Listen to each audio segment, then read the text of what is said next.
Hello friend, good morning everyone. आप लोग कैसे हैं? उम्मीद कर सकते हैं कि आप लोग अच्छे होंगे। आज का करंट अफेयर में आप लोग का मोस्ट वेलकम है बाबा मैथ विकास सर पर। वीडियो को लास्ट तक बने रहिएगा। बहुत सारे क्वेश्चन जो है यहाँ से एग्जाम में आने का ज़्यादा चांस है। तो चलते हैं। आज जो है करंट अफेयर बताने से पहले आज आप लोग का मोटिवेशन जो है दे देते हैं। जब भी पढ़ाई करने बैठे ये सोचिए कि आखिरी बार पढ़ रहा हूँ, कल मेरा एग्ज़ाम है। जब भी पढ़ाई करने बैठे ये सोचिए कि आखिरी बार पढ़ रहा हूँ, कल मेरा एग्ज़ाम है। जब भी ये सोच के बैठिएगा ना, आपका लक्ष्य जो है बहुत जल्द मिल जाएगा। तो इन्हीं शब्दों के साथ जो है आज का करंट अफेयर स्टार्ट कर रहे हैं। पहला क्वेश्चन ये है कि अंतर्राष्ट्रीय प्रलय स्मरण दिवस कब मनाया जाता है? अंतर्राष्ट्रीय प्रलय स्मरण दिवस कब मनाया जाता है? When is the international Holocaust remembers day observe annually? यानी 27 जनवरी को। हम हर साल जो है अंतर्राष्ट्रीय प्रलय स्मरण दिवस जो है 27 जनवरी को मनाते हैं। क्यों मनाते हैं? क्योंकि 27 जनवरी को निजी शासन के दौरान मारे गए 60 लाख अयहूदियों और लाखों अनपीड़ितों की याद में मनाया जाता है। याद रखिएगा, माने निजी शासन के दौरान मारे गए 60 लाख यहूदियों और लाखों अनपीड़ितों के याद में मनाया जाता है। आगे देखिए, जब सेकेंड वर्ल्ड वार कब हुआ था? सेकेंड वर्ल्ड वार जो है 1939 से 1945 तक चला था। 1940 से 1945 तक सेकेंड वर्ल्ड वार। ये कौन साल चला था? याद रखिएगा, 6 साल। उसी समय जो है 27 जनवरी को जो निजी जो शासन के दौरान जो है 60 लाख यहूदी मारे गए थे, उन्हीं को याद में हम लोग अंतर्राष्ट्रीय प्रलय स्मरण दिवस मनाते हैं। याद रखिएगा, ये डेट याद रखिएगा। सेकेंड वर्ल्ड वार कब हुआ था? 1939 से 1945 में। और फर्स्ट वर्ल्ड वार कब हुआ था? ये आपको फर्स्ट वर्ल्ड वार के बारे में जब आ गया है तो बताते हैं। 1914 से 1918 तक, माने फर्स्ट वर्ल्ड वार जो हुआ था 1914 से 1918 तक फर्स्ट वर्ल्ड वार हुआ था। चलिए, जब आप 27 जनवरी के आ गए हैं, उसके पहले का जो डे है, आपको मालूम होगा कि हर एग्ज़ाम में डे से एग्ज़ाम एक नए क्वेश्चन पूछता है। आप रोज़ पढ़ रहे हैं तो इसको सुनिए, सुनने से क्या होगा कि याद होगा। तो पहले का जो डे है अब 27 से पहले जनवरी का, वो याद करवाते हैं एक बार। देखिए, 1 जनवरी कौन सा दिवस मनाते हैं? तो वैश्विक परिवार दिवस। 2 जनवरी कौन सा दिवस मनाते हैं? तो विश्व। सब याद करवाएंगे, बस क्लास में बने रहिए। 2 जनवरी कौन सा दिवस मनाते हैं? तो विश्व अंतर्मुखी दिवस मनाते हैं। 3 जनवरी कौन सा दिवस मनाते हैं? तो अंतर्राष्ट्रीय मन शरीर कल्याण दिवस मनाते हैं। 4 जनवरी कौन सा दिवस मनाते हैं? तो विश्व वेल दिवस मनाते हैं। 5 जनवरी कौन सा दिवस मनाते हैं? तो राष्ट्रीय पक्षी दिवस मनाते हैं। 6 जनवरी कौन सा दिवस मनाते हैं? तो विश्व युद्ध अनाथ दिवस मनाते हैं। 8 जनवरी कौन सा दिवस मनाते हैं? तो पृथ्वी घूर्णन दिवस। अभी आप कहाँ से, यहाँ देखिए, आप 8 से 6 से 1 से 6 तक आपको याद करवाते हैं। 1 से लेके 1 जनवरी से लेके 6 जनवरी तक जो है आपको अभी याद करवाते हैं। देखिए, अगर मान लीजिए कि 1 जनवरी को जो है वैश्विक परिवार दिवस मनाते हैं। क्यों मनाते हैं? देखिए, वैश्विक परिवार दिवस हम लोग हर साल 1 जनवरी मनाते हैं। 1 जनवरी कहाँ मनाते हैं? तो परिवार में मनाते हैं। तो याद रखिएगा, परिवार दिवस यानी एक है, माने वैश्विक परिवार दिवस एक। जब परिवार में बैठेंगे तो हमको अंदर झाँकेंगे कि अंदर हमारे क्या है। तो अंदर क्या है, तो इसको बोलते हैं अंतर्मुखी दिवस। याद रखिएगा, अंतर्मुखी दिवस 2 जनवरी को। अंतर्मुखी दिवस 2 जनवरी को। जब हम परिवार में बैठे हैं, अंदर देखें, अंतर्मुखी दिवस। जब अंदर देखें कि हमारे पास इतना संपत्ति है और संपत्ति जो है लोगों में कल्याण करने की ज़रूरत है। यानी 3 जनवरी को कौन सा दिवस? तो अंतर्राष्ट्रीय मन शरीर कल्याण दिवस। याद हो गया। 1 जनवरी को परिवार दिवस, 2 जनवरी को अंतर्मुखी दिवस, 3 जनवरी को मानव शरीर कल्याण दिवस। अब 3 जनवरी के बाद 4 जनवरी को जब कल्याण करने के लिए बात आ जाएगा, तो अब हम जंगल झूटी में जाएंगे गरीब दुखिया को, मतलब कि जो गरीब हैं अमीर हैं उनको हेल्प करने के लिए। तो हमको भूख लग जाता है। भूख लग जाता है तो बीच में हमारा क्या मिलता है? तो एक पेड़ मिलता है, जो पेड़ का नाम है वो सिरफल। पेड़ का नाम है, याद रखिएगा, वो सिरफल का जो पेड़ होता है उसको याद रखिएगा। उस पर क्या होता है? बेल होता है। बेल मतलब बेल जानते हैं ना, सिरफल को। तो 4 तारीख को जो है बेल दिवस। याद रखिएगा। 1 तारीख को परिवार दिवस, परिवार के अंदर झाँके अंतर्मुखी दिवस। जब अंदर झाँके तो हमारे पास संपत्ति जो है कल्याण करने के लिए निकल गए।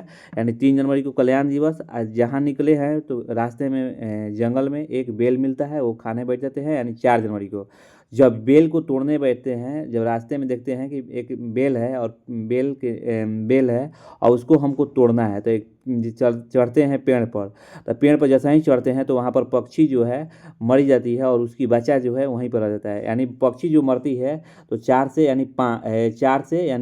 तो 5 जनवरी कौन सा दिवस? पक्षी दिवस। याद रखिएगा, 5 जनवरी कौन सा दिवस? पक्षी दिवस। और जब पक्षी मर गई तो उसके बच्चा रह गया था, अनाथ दिवस। यानी 6 जनवरी कौन सा दिवस? विश्व अनाथ दिवस। याद हो गया बाबू? यानी 1 से लेकर 6 तक याद करवा दिए। इसको बार जो देखे रोज़ देख रहे हैं उनके लिए बहुत अच्छा है, और जो नए नए हैं उनको अच्छा से समझिए। अब देखिए 8 से कैसे याद करना है। 8 देखिए, 8 जनवरी को पृथ्वी घूर्णन दिवस, 9 जनवरी को प्रवासी भारतीय दिवस, 10 जनवरी को विश्व हिंदी दिवस, 11 जनवरी को राष्ट्रीय मानव तस्करी दिवस, 12 जनवरी को राष्ट्रीय युवा दिवस, 15 जनवरी को भारतीय सेना दिवस, और 16 जनवरी को राष्ट्रीय स्टार्टअप दिवस, और 18 जनवरी को विश्व धर्म दिवस, और 19 जनवरी को राष्ट्रीय कल्याण दिवस। यहाँ तक हम आपको याद अभी करवाते हैं। यानी 8 जनवरी से लेके 19 जनवरी तक। देखिए, पृथ्वी घूर्णन कर रही है, तो पृथ्वी घूर्णन कर रही है तो यानी 8 तारीख को ये घूर्णन कर रही है। याद रखिएगा, 8 तारीख को पृथ्वी घूर्णन दिवस मनाते हैं। 8 तारीख घूर्णन कर रही है तो यहाँ पर पृथ्वी पर कौन आते हैं? महात्मा गांधी आते हैं। तो महात्मा गांधी यानी प्रवासी भारतीय दिवस 9 जनवरी को, जो कि अफ्रीका से महात्मा गांधी लौटे थे। जब 9 जनवरी को हो गया तो अब सोच, महात्मा गांधी कहते हैं कि नहीं, अब हिंदी हम बोलेंगे, अब इंग्लिश हम नहीं बोलेंगे, क्योंकि हम लंदन से सीख के आए हैं इंग्लिश, हम हिंदी बोलेंगे, अपने देश में ठीक रहेगा। तो याद रखिएगा, 10 तारीख को यानी विश्व हिंदी दिवस। और जब हिंदी दिवस के बात आ गया तो देखते हैं कि बहुत सारे लोग दारू उरू पीते हैं, गांजा पीते हैं, यानी उसको राष्ट्रीय मानव तस्करी दिवस कब मनाते हैं? तो 11 जनवरी को। ऐसे रिलेट करके याद कीजिएगा ना तो याद हो जाएगा, जीवन में कभी भूलिएगा नहीं। जब ये तस्करी कौन रोक सकता है? तस्करी कौन मतलब कि किसको छुड़ाएंगे तो हमारा देश डेवलपमेंट करेगा? तो युवा को पहले छुड़ाएंगे। युवा छोड़ देगा तो ऑटोमेटिक जो है बूढ़ा लोग छोड़ देगा। याद रखिएगा, राष्ट्रीय युवा दिवस 12 जनवरी को, राष्ट्रीय युवा दिवस 12 जनवरी को। जब 12 जनवरी को जब आ गया बात, तो अब 15 जनवरी को जब ये सब छोड़ेंगे तो कहेंगे चलो अब सेना में भर्ती होते हैं। तो भारतीय सेना दिवस 15 जनवरी को, भारतीय सेना दिवस 15 जनवरी को। याद हो गया। राष्ट्रीय जो है यानी 15 जनवरी को राष्ट्रीय भारतीय सेना दिवस। अब 16 जनवरी को जो है सेना जो है स्टार्ट करेगा कि चलो सुन से स्टार्ट करते हैं। यानी 16 जनवरी को, 15 जनवरी को तो आपको मालूम हो गया सेना दिवस मनाया जाता है, सॉरी यहाँ 15 जनवरी बोलना चाहिए। 15 जनवरी को कौन सा दिवस मनाते हैं? तो भारतीय सेना दिवस। 16 जनवरी को राष्ट्रीय शून्य दिवस यानी स्टार्टअप दिवस, याद रखिएगा। 18 जब सेना जो है 16 तारीख को चलता है, तो अब यहाँ ये धर्म नहीं देखता है, कोई भी धर्म हो उसको अब धर्म निभाने चलता है। यानी 18 जनवरी को कौन सा दिवस? विश्व धर्म दिवस। जब धर्म की बात होगा तो अब कल्याण करने की बात होगा तो 19 जनवरी को राष्ट्रीय कल्याण दिवस। याद रखिएगा, जब कल्याण करने की बात होगा तो राष्ट्रीय कल्याण दिवस। तो कल्याण करने किस राज्य को निकल रहा है? तो मेघालय त्रिपुरा को जो है निकल रहा है। यानी 21 जनवरी को जो है मेघालय त्रिपुरा दिवस मनाता है। जब मेघालय त्रिपुरा दिवस को मनाया जाता है तो अब पराक्रम दिखाना शुरू कर देता है। यानी 23 जनवरी को पराक्रम दिवस। जब पराक्रम दिखाना शुरू करता है तो बोलता है कि चलो बालिका से हम मिलते हैं। बालिका लोग जो है इस पराक्रम को देखेगी तो मतलब कि देश को आगे बढ़ाने में हेल्प मिलेगा। यानी राष्ट्रीय बालिका दिवस 24 जनवरी को। 25 जनवरी को जब बालिका से जब बात हुआ तो अब कहे चलो नेता चुने। यानी भारतीय मतदाता दिवस 25 जनवरी को। यानी भारतीय मतदाता दिवस 25 जनवरी को। 26 जनवरी को गणतंत्र दिवस यानी रिपब्लिक डे। और 27 जनवरी को कौन सा दिवस मनाते हैं? तो अंतर्राष्ट्रीय प्रलय दिवस। ये आपको इतना इम्पोर्टेंट जो है डे, इतना इम्पोर्टेंट है कि आप क्या कह सकते हैं। हर एग्जाम में 1 से 2 क्वेश्चन आता है। आप 27 जनवरी तक हम जो है आप लोग का डे जो है याद करवा दिए। चलिए, आज का जो 2 नंबर क्वेश्चन है ये भी इम्पोर्टेंट है। केंद्र सरकार ने वर्ष 2026 में कितने गणमान्य लोगों को पद्मश्री दिए जाने की घोषणा की है? The central government announced to give Padma Shri to how many dignitaries in year 2026। याद रखिएगा। मैंने केंद्र सरकार ने 2026 में, अभी कल हम लोग का मनाए थे ना रिपब्लिक डे, तो जब रिपब्लिक डे मनाए थे उसमें पद्म भूषण पद्मश्री ये कितने लोगों को मतलब देने का घोषणा किया गया था? याद रखिएगा 131। ऑप्शन सी जो है सही होगा। ऑप्शन सी जो है क्या होगा? सही होगा। चलिए, यहाँ से जब क्वेश्चन आ ही गया तो छेड़ दिया तो थोड़ा सा हम ताड़का डाल दे रहे हैं आप लोग का। देखिए, पद्म विभूषण और पद्म भूषण और पद्मश्री, ये देखिए हमारे भारत में अवार्ड जो होता है कई क्षेत्रों में बांटा जाता है। भारत में जो अवार्ड होता है कई क्षेत्रों में बांटा जाता है। तो याद रखिएगा, जिसमें सिविलियन अवार्ड होता है, सिविलियन अवार्ड कितने क्षेत्रों में देता है, तो सिविलियन अवार्ड जो है 4 क्षेत्रों में दिया जाता है, आपको मालूम होगा। पहला हो गया भारत रत्न, सबसे बड़ा अवार्ड सिविलियन अवार्ड कौन सा है, तो भारत रत्न, याद रखिएगा। पहला कौन है, भारत रत्न। दूसरा कौन है, तो याद रखिएगा यही है पद्म विभूषण। तीसरा कौन है, पद्म भूषण। चौथा कौन है, पद्मश्री। ये 4 को जो है ये हमारा सिविलियन अवार्ड है। पहला हो गया भारत रत्न। इस चारों का डेट जो है सेम है, यानी 2 जनवरी 1954 को मैंने ये लागू हुआ था। 2 जनवरी 1954 को, याद रखिएगा। इसमें कोई पैसा नहीं देता है, सिविलियन अवार्ड में कोई भी पैसा नहीं दिया जाता है, और नहीं यहाँ पर कोई आपको सोना चांदी दिया जाएगा, केवल एक सर्टिफिकेट दिया जाता है, याद रखिएगा। तो ये 131 लोगों को दिया गया है, याद रखिएगा। और जो जो इम्पोर्टेंट है वही लिखवाए हैं, और 131 का जो है नाम लिखवाएंगे, तो याद करोगे तो उतना ही रह जाए। वो जो इम्पोर्टेंट है वो बता दे रहे हैं। देखो, पद्म विभूषण जो है बहुत पॉपुलर व्यक्ति हैं, 5 आदमी को दिया गया है पद्म भूषण। एक धर्मेंद्र को दिया गया है काला क्षेत्र में, याद रखिएगा। धर्मेंद्र जो है बहुत पॉपुलर है, यानी पद्म भूषण जो है, पद्म विभूषण, सॉरी पद्म भूषण नहीं, पद्म विभूषण जो है 5 आदमी को दिया गया है, जैसे में धर्मेंद्र प्रधान। और पद्म भूषण जो है शिबू सोरेन, ये देखिए शिबू सोरेन जो है पीयूष पांडे है। शिबू सोरेन जो है झारखंड के रहने वाले हैं, और यही जो है बिहार से झारखंड को अलग कराए थे, याद रखिएगा। तो पद्म भूषण इनको मिला था, शिबू सोरेन को। और पद्मश्री किसको मिला था, पद्मश्री कितने मिले हैं, तो यानी 113, जैसे क्रिकेटर में। और रोहित शर्मा, ये रोहित शर्मा के जरूर पूछेगा कि पद्मश्री जो है रोहित शर्मा, याद रखिएगा 133। ये जो है पॉपुलर नाम है। अब यहाँ पर 5 आदमी को नाम लिखेंगे, फिर 13 आदमी को नाम लिखेंगे, 139 व्यक्ति के नाम लिखेंगे। तो ऐसे एग्जाम नहीं निकलेगा, जो इंपॉर्टेंट है वही हम लिखवा दिए। बहुत सारे वीडियो पड़ा हुआ है यूट्यूब पर, उतना लंबा चौड़ा देखने की क्या जरूरत है, जो इंपॉर्टेंट है वो याद रखिएगा। चलिए, 3 नंबर क्वेश्चन ये है कि हाल ही में किस राज्य सरकार ने स्वास्थ्य सीमा अभियान शुरू करने के लिए ITBP नहीं, यहाँ पर अच्छा हाँ ITBP के साथ समझौता किया है। हाल ही में किस राज्य सरकार ने स्वास्थ्य सीमा अभियान शुरू करने के लिए ITBP के साथ समझौता किया है, तो याद रखिएगा कौन है, तो उत्तराखंड, याद रखिएगा उत्तराखंड। ये हाल ही में जो है ITBP के साथ जो है सरकार ने स्वास्थ्य सीमा अभियान शुरू करने के लिए ITBP से समझौता किया है, तो याद रखिएगा उत्तराखंड। ITBP मालूम है कि आपको ये चाइना के बॉर्डर पर जो है सेना लगता है। चलिए, उत्तराखंड की जब बारी आ गया, तो उत्तराखंड के बारे में बहुत सारे क्वेश्चन जो है आपको दिमाग में चलता होगा, जो हम बता दे रहे हैं। देखिए, फूलों का घाटी किसको कहता है, उत्तराखंड को। फूलों का घाटी उत्तराखंड को। देवों की भूमि किसको कहते हैं, उत्तराखंड को। देवों की भूमि उत्तराखंड को। शांत घाटी किसको कहता है, तो उत्तराखंड को। राजधानी कहाँ है उत्तराखंड का, तो देहरादून। वीडियो अच्छा लगे तो लाइक एंड शेयर कीजिए, प्लीज़ सब्सक्राइब कीजिए। आप लोग लाइक नहीं करते हैं, इग्नोर करते हैं, तो ऐसे कैसे होगा बताइए। आप ही इतना मेहनत से आपको PDF बनाते हैं, प्रोवाइड कराते हैं, प्लीज़ आप इस बात को समझिए। शांत घाटी जो है उत्तराखंड को कहता है। राजधानी जो है देहरादून को कहते हैं। मुख्यमंत्री जो है पुष्कर धामी जो है वहाँ के मुख्यमंत्री हैं। राज्यपाल जो है जनरल गुरमीत सिंह है। और विधानसभा की सीट जो है 70 है, और लोकसभा की सीट जो है 5 है, और राज्यसभा की सीट जो है मतलब कि 3 है, याद रखिएगा। हाँ, उत्तराखंड सरकार ने दिसंबर 2025 में राज्य में प्रवेश करने वाले सभी वाहन पर ग्रीन टैक्स लगाने की घोषणा की है, याद रखिए। उत्तराखंड जो है उत्तराखंड सरकार ने दिसंबर 2025 से राज्य में प्रवेश करने वाले सभी वाहन को ग्रीन टैक्स लगाने की घोषणा की है। उत्तराखंड मदरसा बोर्ड को ख़त्म करने वाला राज्य बना है, याद रखिएगा। उत्तराखंड जो है मदरसा बोर्ड को जो है ख़त्म करने वाला पहला भारत का राज्य बन गया है।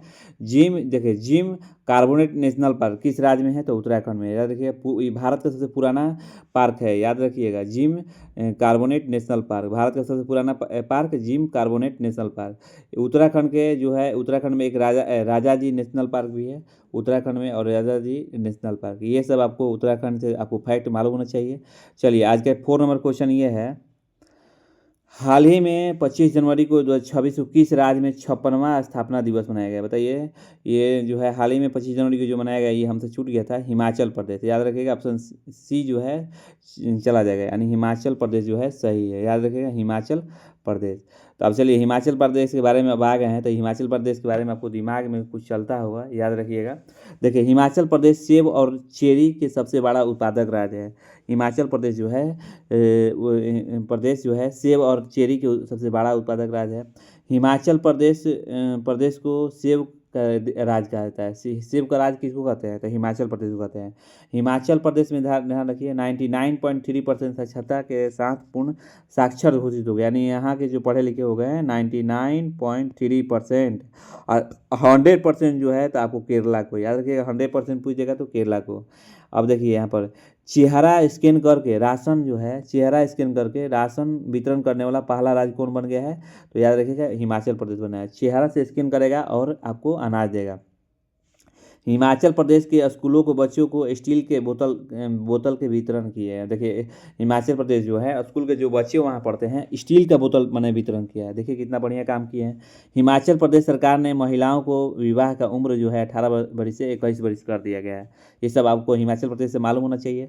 हिमाचल प्रदेश में ग्रेट हिमालय नेशनल पार्क भी है, याद रखिएगा हिमाचल प्रदेश में जो है ग्रेट हिमालय नेशनल पार्क भी है। आज का 5 नंबर क्वेश्चन ये है, हाल ही में राष्ट्रीय स्वास्थ्य प्राधिकरण ने किस आईआईटी में स्वास्थ्य सेवा क्षेत्र के लिए फेडरेटेड इंटेलिजेंस हैकाथन का आयोजन किया है। याद रखिएगा हाल ही में राष्ट्रीय स्वास्थ्य प्राधिकरण के किस आईआईटी के स्वास्थ्य सेवा के लिए फेडरेटेड इंटेलिजेंस हैकाथन का आयोजन किया है। तो ऑप्शन याद रखिएगा, इसमें ऑप्शन जो है आपको कौन चला जाएगा,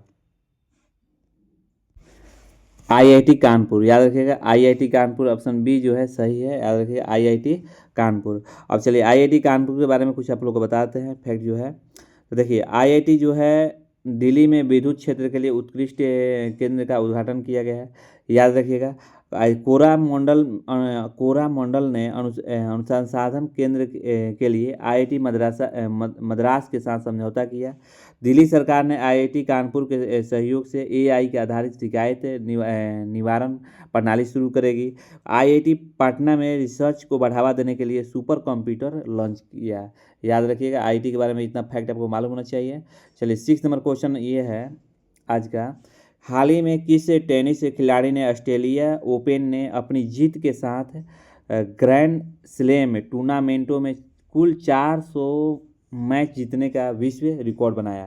देखिए हाल ही में किस टेनिस खिलाड़ियों ने ऑस्ट्रेलिया ओपन में अपनी जीत के साथ ग्रैंड स्लैम टूर्नामेंट में कुल 400 मैच जीतने का विश्व कप जो है विश्व रिकॉर्ड बनाया। तो ऑप्शन जो है सी जो है चला जाएगा, यानी नोवाक जोकोविक। याद रखिएगा नोवाक जोकोविक जो है ऑप्शन जो है सी जो है सही है।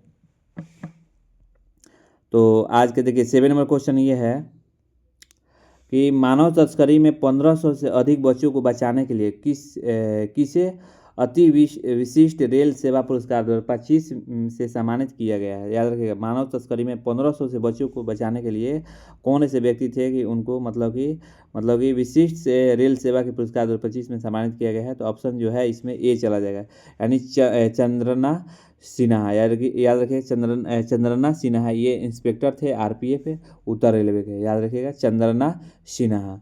आज का 8 नंबर क्वेश्चन ये है, बताइए किस राज्य में हर जिले में रोजगार क्षेत्र स्थापित करने के लिए सरदार पटेल औद्योगिक क्षेत्र को योजना शुरू करेगी।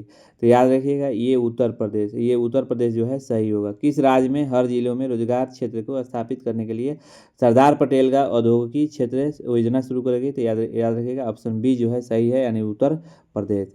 19 नंबर क्वेश्चन ये है, गणतंत्र दिवस परेड 2026 के पहली बार भारतीय सेना के दस्ते में किस संवेदनशील नस्ल के श्वान को शामिल किया गया है। याद रखिएगा तो इसका आंसर जो है आपको बी चला जाएगा। ऑप्शन कौन होगा, बी। याद रखिएगा मधोल हाउंड, यानी मधोल हाउंड, रामपुर हाउंड, चिंपी प्राई और कम्बोई और राजा पलायम। याद रखिएगा ऑप्शन बी जो है सही है। 10 नंबर क्वेश्चन ये है, हाल ही में हाँ, हाल ही में विश्व आर्थिक मंच ने किस राज्य में चौथा औद्योगिकी क्रांति केंद्र स्थापित करने की घोषणा की है? तो ऑप्शन जो है इसमें जो है बी चला जाएगा, नहीं, आंध्र प्रदेश। हाल ही में विश्व आर्थिक मंच ने किस राज्य में चौथा औद्योगिकी क्रांति केंद्र स्थापित करने की घोषणा की है? तो आंध्र प्रदेश ने। जब आंध्र प्रदेश आ गया है तो आंध्र प्रदेश के बारे में कुछ आपको फैक्ट दे रहे हैं। इसको बोलते हैं तड़का, ले लीजिए तड़का, ये एग्जाम में आएगा। फूलों का सबसे उत्पादक राज्य किसको बोलते हैं? आंध्र प्रदेश को बोलते हैं। फलों का उत्पादक राज्य किसको बोलते हैं? तो याद रखिएगा, आंध्र प्रदेश को बोलते हैं। केलों का उत्पादक राज्य किसको बोलते हैं? तो आंध्र प्रदेश को बोलते हैं। आंध्र प्रदेश, याद रखिए, आंध्र प्रदेश होप आइलैंड का सैटेलाइट लॉन्च सुविधा विकसित करेगा, याद रखिएगा। आंध्र प्रदेश में दुनिया का सबसे बड़ा ग्रीन अमोनिया प्रोजेक्ट लगेगा, याद रखिए, दुनिया का सबसे बड़ा ग्रीन अमोनिया प्रोजेक्ट जो है आंध्र प्रदेश में लगेगा। ये सब क्वेश्चन आएगा। हाँ, आंध्र प्रदेश के मुख्यमंत्री भारत के सबसे अमीर आदमी हैं। वाह। हाँ, भारत के सबसे अमीर मुख्यमंत्री कौन है? तो याद रखिएगा, आंध्र प्रदेश का ही है, याद रखिएगा। आंध्र प्रदेश के पर्यटन विभाग ने पहाड़ी कारण भवानी द्वीप को बंद कर दिया। सबसे बड़ा केंद्रीय पुस्तकालय आंध्र प्रदेश में बनेगा, ये भी ध्यान रखिएगा। अब इतना फैक्ट जो है आपको मालूम होना चाहिए। और आंध्र प्रदेश के मुख्यमंत्री के नाम पूछेगा तो चंद्रबाबू नायडू। अगर चंद्रबाबू नायडू जो है आंध्र प्रदेश के हैं। राज्यपाल पूछेगा तो याद रखिएगा अब्दुल नजीर, याद रखिएगा, अब्दुल नजीर। राजधानी पूछेगा तो अमरावती। और विधानसभा की सीट पूछेगा तो 175। और लोकसभा की सीट जो पूछेगा तो 75। इतना आप लोग का मालूम होना चाहिए। देखिए, आज का जो होमवर्क आप लोग का जो है 5 होमवर्क दे रहे हैं, ये आप लोग का कमेंट में ज़रूर मेंशन कीजिएगा। जो बच्चे कमेंट में मेंशन कल का होमवर्क किए हैं उनको भगवान खूब आगे बढ़ाए। इसी तरह वो स्टडी करे आगे, मतलब कि बहुत अच्छा नंबर लेके आएंगे एग्जाम में। देखिए, पहला क्वेश्चन ये है आप लोग का कि पानी का पीएच मान क्या होता है? कमेंट में मेंशन कीजिए। नमक का पीएच मान कितना होता है? ये भी कमेंट में मेंशन कीजिए। सिरका का पीएच मान कितना होता है? ये भी कमेंट में मेंशन कीजिए। टमाटर का पीएच मान कितना होता है? ये भी कमेंट में मेंशन कीजिए। और खून का पीएच मान कितना होता है? ये भी कमेंट में मेंशन कीजिए, क्योंकि पीएच मान से एक एग्जाम में आता है। ये सब जो क्वेश्चन जो पीएच है, ये सब मतलब कि क्वेश्चन बैंक से क्वेश्चन है, याद रखिएगा। चलिए, अब यहाँ से जो है हम जो कराएंगे, जो कि एग्जाम कल जो पढ़ाए थे उसका थोड़ा सा रिवाइज करवा दे रहे हैं। बताइए, 26 जनवरी को भारत जो है 26 को कौन सा गणतंत्र दिवस मना रहा है? तो याद रखिएगा, मना लिया तो याद रखिएगा, ये ऑप्शन जो है आपको सी चला जाएगा, नहीं, 77 थे, याद रखिएगा। 77 जो है गणतंत्र दिवस मनाया, याद रखिएगा। आज का दूसरा नंबर क्वेश्चन ये है कि गणतंत्र दिवस 2026 में परेड के मुख्य अतिथि कौन थे? तो कल हम बताए हुए थे, ये ऑप्शन जो है बी जो है चला जाएगा, यानी उर्सुला। और याद रखिएगा एंटोनियो, ये उर्सुला और एंटोनियो जो है सही है, कल बताए हुए हैं। चलिए, ये 3 नंबर क्वेश्चन है कि गणतंत्र दिवस जो 26 की केंद्रीय थीम क्या थी? गणतंत्र दिवस 26 की केंद्रीय थीम क्या थी? तो याद रखिए, केंद्रीय जो थीम था, तो इसमें ऑप्शन सी जो है सही होगा, वंदे मातरम के 150 वर्ष, याद रखिए, वंदे मातरम का 150 वर्ष। 4 नंबर क्वेश्चन ये है कि गणतंत्र दिवस जो 26 के परेड कहाँ आयोजित किया जा रहा है? तो याद रखिएगा, ये कर्तव्य पथ पर किया जाएगा। गणतंत्र दिवस 26 का परेड जो है कहाँ आयोजित की जा रही है? तो याद रखिएगा, कर्तव्य पथ, यानी ऑप्शन बी जो है सही है। 5 नंबर क्वेश्चन है कि हाल ही में किस भारतीय राज्य ने सीमावर्ती क्षेत्रों में स्वास्थ्य सेवा को मजबूत करने के लिए आईटीबीपी के साथ स्वास्थ्य सीमा अभियान पर हस्ताक्षर किया है? तो ऑप्शन इसमें कौन होगा? 5 का जो है ऑप्शन जो है आपको इसमें हो जाएगा सी चला जाएगा, नहीं, उत्तराखंड। अभी इसको चर्चा भी किए हैं। 6 नंबर क्वेश्चन ये भी कल बताए थे कि भारत यूरोपीय संघ का शिखर सम्मेलन 2026 का कहाँ आयोजित होने वाला है? तो ये भारत यूरोपीय संघ का शिखर सम्मेलन 2026 का कहाँ आयोजित होने वाला है? तो ये आप लोग हमको आंसर बताने से पहले ही दिमाग में चला लीजिए, नई दिल्ली जो है सही है। 25, देखिए 7 नंबर क्वेश्चन, 25 जनवरी 2026 का कौन सा राष्ट्रीय दिवस मनाया गया है? याद रखिएगा, 25 जनवरी को कौन सा दिवस मनाया गया? तो बताइए इसमें कौन सा ऑप्शन सही होगा? तो यानी ऑप्शन सी, यानी राष्ट्रीय मतदाता दिवस जो है नेशनल वोट दिवस मनाया जाता है 25 जनवरी को हर बार। देखिए, 8 नंबर को है कि आईसीसी पुरुष T20 विश्व कप 2026 की मेजबानी जो है कौन से 2 देश करेगा? तो याद रखिएगा, ये इसमें ऑप्शन जो है 8 का जो है बी चला जाएगा, नहीं, भारत और श्रीलंका। ये जो कल है बता चुके हैं। 9 नंबर क्वेश्चन ये है, बताइए 9 नंबर क्वेश्चन ये है कि वर्ष 2026 में 18वें ब्रिक्स शिखर सम्मेलन की मेजबानी कौन सा देश करेगा? याद रखिएगा, वर्ष 2026 में 18वें ब्रिक्स शिखर सम्मेलन का मेजबानी जो है कौन सा देश करेगा? तो ऑप्शन जो है इसमें ऑप्शन जो है कौन करेगा? भारत। अपना भारत जो है, कल भारत के बारे में बहुत सारे क्वेश्चन बताए थे, याद रखिएगा। तो ना ही कल का वीडियो देखें तो वीडियो पर देख लीजिए, वहाँ से बहुत सारे जो है भारत से क्वेश्चन आ सकते हैं। 10 नंबर क्वेश्चन ये है कि हाल ही में वैज्ञानिक ने आर्कटिक वेल के बीच किस वायसराय का पता लगाने के लिए ड्रोन का उपयोग किया है? तो ऑप्शन इसमें 10 नंबर का जो है चला जाएगा, जो है आपका बीच जो है जो सही है। याद रखिएगा, सेटेसियन मोरोबिलिया बिली वायरस। याद रखिएगा, सेटेसियन बिली वायरस। हाल ही में वैज्ञानिक के आर्टिक से वेहल जो है 6 जो है के बीच वायरस का पता लगाने के लिए ड्रोन का उपयोग करेगा। याद रखिएगा, ऑप्शन बी जो है सही होगा। चलिए, कल जो क्वेश्चन पूछे थे इसका आंसर आप लोग जो बच्चे कमेंट में बताए हैं वो सुने, और जो नहीं बताए हैं वो चुपचाप देखे इसका आंसर क्या होगा, क्योंकि ये एग्जाम में एक बार नहीं 100 बार आया है। भारत के पूर्वी बिंदु को क्या कहते हैं? What is the eastern point of India called? बताइए, भारत के पूर्वी बिंदु को हम क्या कहते हैं? भारत के पूर्वी बिंदु को हम क्या बोलते हैं? तो याद रखिएगा, इसका आंसर यहाँ लिख दे रहे हैं कीबुथु। याद रखिए, क्या बोलते हैं? कीबुथु, बीथू। याद रखिएगा, भारत के पूर्वी बिंदु क्या बोलते हैं? कीबुथु। तो याद रखिएगा, ये कीबुथु किस राज्य में है? तो अरुणाचल प्रदेश में, अरुणाचल प्रदेश में। याद रखिएगा, अरुणाचल प्रदेश के बारे में और कुछ बताएं। देखिए, यहाँ सन का लाइट जो है अरुणाचल प्रदेश में पहला राज्य जो है अरुणाचल प्रदेश में है। पहला सन का लाइट अरुणाचल प्रदेश में ही आता है। और सबसे लास्ट में किस में आता है? तो गुजरात में है। ये सब बता चुके हैं। कितने घंटा बाद? तो 2 घंटा कुछ मिनट बाद। तो याद रखिएगा, सबसे देश में पूछेगा तो जापान। सबसे पहला जो है सन का लाइट कहाँ आता है? तो जापान में आता है। ये आप लोग का मालूम होना चाहिए। अच्छा, भारत के पश्चिमी बिंदु को क्या कहते हैं? वही हम बोले हैं अभी के नहीं।